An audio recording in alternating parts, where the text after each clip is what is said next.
For the most part, oil usually moves quietly. Pipelines are supposed to be invisible, buried, forgotten, treated like plumbing. But this one refuses to stay invisible. Right now, in East Africa, a 1,443 kilometer steel artery is being laid across East Africa, moving Ugandan oil from Hoima to the Tanzanian port of Tanga, hardwiring the region into the global energy system. It's called the EACOP, the East African Crude Oil Pipeline. And the latest official timelines say first exports are expected around 2026 in October, with the startup readiness targeted for mid-2026 as commissioning closes in.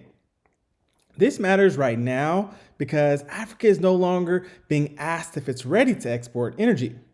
Africa is deciding how it will export, through whose route, and under whose terms.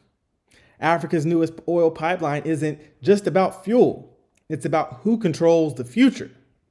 And remember, if you want more Africa First stories that Western media ignores, hit subscribe. We don't chase the headlines, we chase the truth. And by the end of this video, you'll understand why a heated pipeline in Uganda and Tanzania didn't just build an export route. It's quietly rewiring leverage in global energy politics. The East African Crude Oil Pipeline, EACOP, is a 1,443-kilometer-long, thermal-insulated, 24-inch export pipeline that will transport Uganda's crude oil from Kabale in Hoima district to the port of Tanga in Tanzania. At the heart of this massive undertaking lies a remarkable logistics operation. The final 86,000-line pipeline joints, which arrived through the port of Dar es Salaam, were transported to the thermal insulation system (TIS) coating plant in Sojo, Nzega, where each pipe is coated with an 80mm thermal insulation layer and equipped with aluminium raceways to subsequently fit in-trace heating cables. From there, each pipe undergoes insulation and coating. The finished pipes are delivered to 16 main camp pipe yard (MCPY) sites stretching across the pipeline route in both Tanzania and Uganda. This documentary follows one of the most demanding stages of that journey, the transport of insulated line pipes from the TIS plant to MCPY 14. It's a journey that pushes both man and machine to their limits, crossing rugged terrain and remote landscapes to keep the project moving forward, one insulated pipeline at a time. So let's get oriented, right? Clean and simple. Uganda discovered major oil reserves in the Lake Albert region, oil that's been known for years, but unfortunately was trapped in one of the most painful places a resource can be: underground, hard to reach, and therefore politically useless.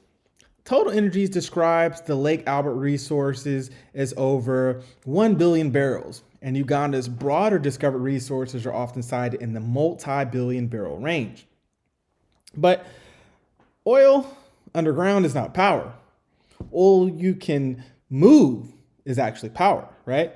So that's why Uganda partnered with Tanzania to build the EACOP, an estimated $5 billion cross-border pipeline from Kabale/Hoima in Uganda to the Chongalini Peninsula near Tanga, the port on Tanzania's coast.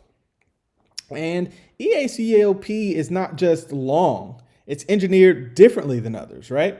So Uganda's crude is thick and waxy. And if you treat it like normal crude, it doesn't flow, it fights you. So the pipeline is designed to keep the crude warm at around 50 degrees Celsius using an electric heating system along the route, making it widely described as the world's longest heated crude oil pipeline. And as of late 2025, officials were describing the project as roughly 3/4 complete, with major spending already in and a delivery of the pipeline segments along the route confirmed. And when it goes live, it's expected to move roughly 200,000 plus barrels per day, commonly reported up to around 230,000 barrels per day at full capacity. So that's not symbolic. That's a seat at the table. And Western analysts keep calling this controversial. And it's funny how oil is only controversial when Africans are in control, right? We're building the route. So you were told EACOP is the climate villain of East Africa. You were told Africa should leave oil in the ground. You were told development must wait for green alternatives delivered on a schedule designed somewhere else. And you were told this as the same global system keeps burning fossil fuels at scale, keeps protecting its own energy security and treating energy infrastructure strategic at home while calling it reckless abroad. Okay, so what the system actually shows. The truth is more structural than moral. When Africa exports commodities without routes, without ports, without the ability to deliver reliably, it stays trapped at the bottom of the value chain, always negotiating from an angle of weakness. But when Africa builds infrastructure that controls movement, pipelines, terminals, ports, Africa stops begging middlemen to allow exports and starts negotiating like a supplier that can actually deliver. And that is what the EACOP changes. Not the existence of oil, but the existence of logistical power. And notice what it took to get here. So financing for EACOP became a global pressure point. Activist campaigns pushed many Western banks to exit, forcing the project to reassemble financing through a mix of equity and debt facilities and to publicly declare itself fully funded through first oil, right? And that tells you something. Not just that the project is contested, but that African infrastructure is now significant enough to trigger global financial warfare. And not really, it's been that way. But why does this shift Africa's position, right? EACOP doesn't just move oil, it moves leverage. Because once Uganda and Tanzania can deliver crude directly to tankers in Tanga, they don't have to negotiate the same way. They begin negotiating as route controllers, not just resource holders.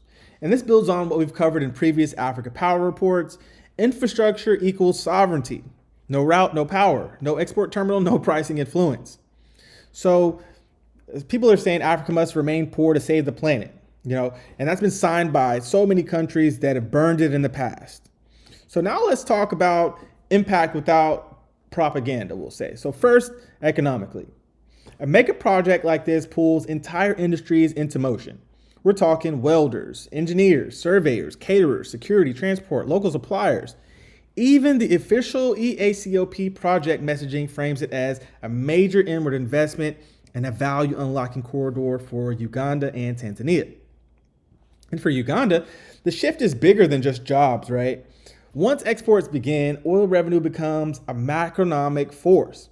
Foreign exchange, budget capacity, currency stability, and bargaining power with lenders and investors.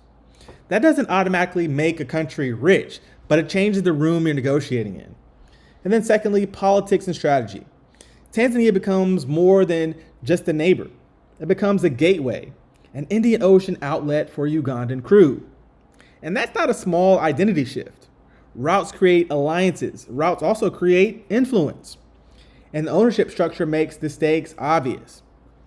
Reuters reported EACOP is majority owned by Total Energies with other shareholders including Uganda and Tanzania state entities and the CNOOC, meaning the corridor is African in geography and regional ambition, but also deeply tied into global energy capital. Not surprising. So the question becomes, can East Africa turn a globally financed corridor into regionally controlled leverage over time? So thirdly, there's the identity question here, especially for youth. A project like this signals something that gets lost in NGO language.